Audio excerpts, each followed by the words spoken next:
নমস্কার বন্ধুরা, কেমন আছেন আপনারা সবাই? আশা করছি আপনারা প্রত্যেকে ভীষণ ভালো আছেন। আজ আমি আপনাদের সঙ্গে শেয়ার করব সাবুর পোলাও। এই সাবুর পোলাওটি আমি সকালে ব্রেকফাস্টে বাড়িতে তৈরি করেছি। এটি খেতে ভীষণই সুস্বাদু হয়। এই সাবুর পোলাও যে কোনো উপোসের দিনে কিংবা সকালে জলখাবারে তৈরি করে আপনারা খেতে পারেন। বাড়িতে ছোট বাচ্চা থাকলে এরকম সাবুর পোলাও তৈরি করে বাচ্চাকে সকালে ব্রেকফাস্টে দিতে পারেন। বাচ্চারা ভীষণ পছন্দ করে এটি খেতে। তো আসুন দেখে নিন আজকের এই সাবুর পোলাওয়ের রেসিপিটি।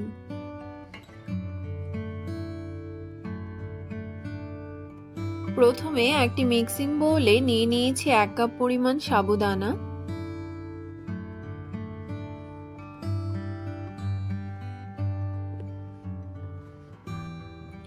এখানে আমি ছোট দানার সাবু ব্যবহার করছি।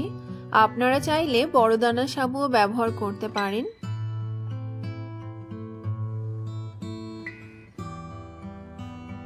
এবার এই সাবুদানাতে বেশ খানিকটা জল দিয়ে ভালো করে ধুয়ে নিচ্ছি।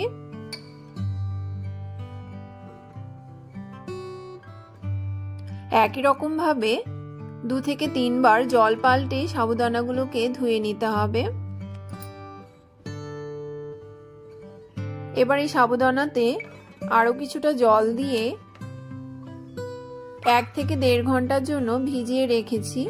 এতে সাবুদানাগুলো সুন্দরভাবে ফুলে নরম হয়ে আসবে।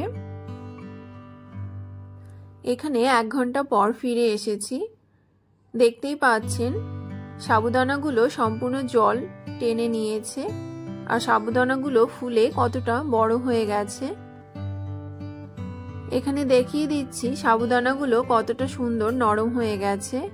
এই সাবুর পোলাও তৈরি করার জন্য আমি এখানে নিয়েছি 1 মুঠো ভেজানো কাজু আর কিশমিশ, নিয়েছি 3টে কাঁচা লঙ্কা, নিয়েছি কিছুটা বিনস কুচোনো আর নিয়েছি কিছুটা গাজর কুচি। এবার গ্যাসে একটি কড়াই বসিয়ে দিয়েছি। কড়াই গরম হয়ে এলে এতে দিয়ে দিয়েছি 1 চামচ ঘি। ঘি গরম হয়ে এলে এতে দিয়ে দিয়েছি কিছুটা গোটা গরম মশলা। এবার এই গরম মশলাকে একটু ভেজে নিয়ে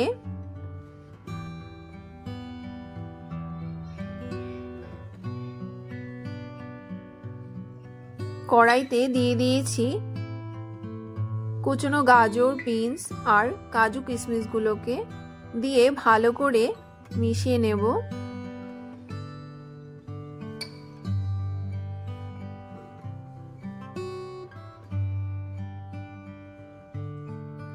এবার এখানে দিয়ে দিয়েছি স্বাদমতো নুন, দিয়ে ভালো করে সব সবজিগুলোকে ভেজে নিচ্ছি।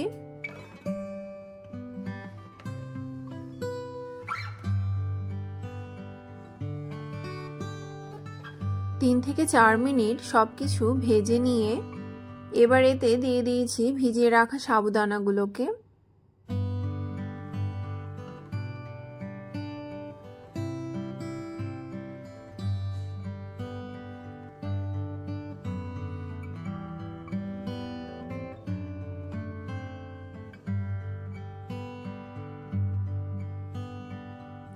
এবারে সবকিছুকে আবারও ভালো করে মিশিয়ে নিচ্ছি।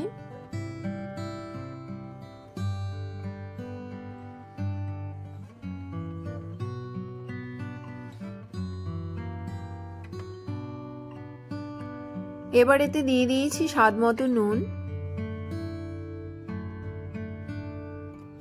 আর দিয়েছি 1 চামচ চিনি আর দিয়েছি সামান্য গরম মশলার গুঁড়ো।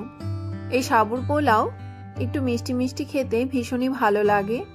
এবার সবকিছুকে সুন্দরভাবে মিশিয়ে নিচ্ছি।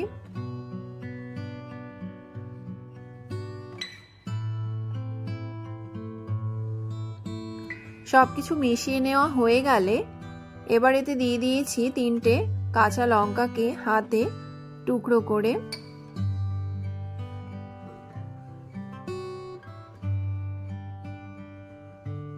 এবার 1 থেকে 2 মিনিট সবকিছুকে একসঙ্গে মিশিয়ে একটু ভেজে নিলেই সাবুর পোলাও একদম তৈরি হয়ে যাবে।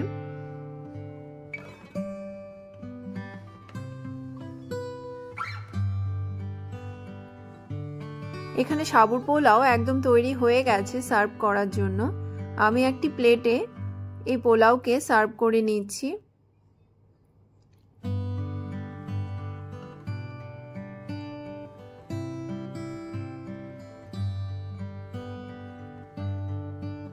আপনাদের এই সাবুর পোলাওয়ের রেসিপিটি কেমন লেগেছে তা অবশ্যই একটি কমেন্ট করে জানাবেন। যদি রেসিপিটি ভালো লেগে থাকে তাহলে আপনারাও এইভাবে বাড়িতে তৈরি করে খেতে পারেন। এটি খেতে ভীষণই সুস্বাদু হয়। আমার চ্যানেলটি যদি আপনাদের ভালো লেগে থাকে তাহলে আমার চ্যানেলটিকে সাবস্ক্রাইব, লাইক, কমেন্ট এবং শেয়ার করতে ভুলবেন না যেন। দেখা হবে আবারও নতুন কোনো রেসিপির সঙ্গে। ভালো থাকবেন, সুস্থ থাকবেন। ধন্যবাদ।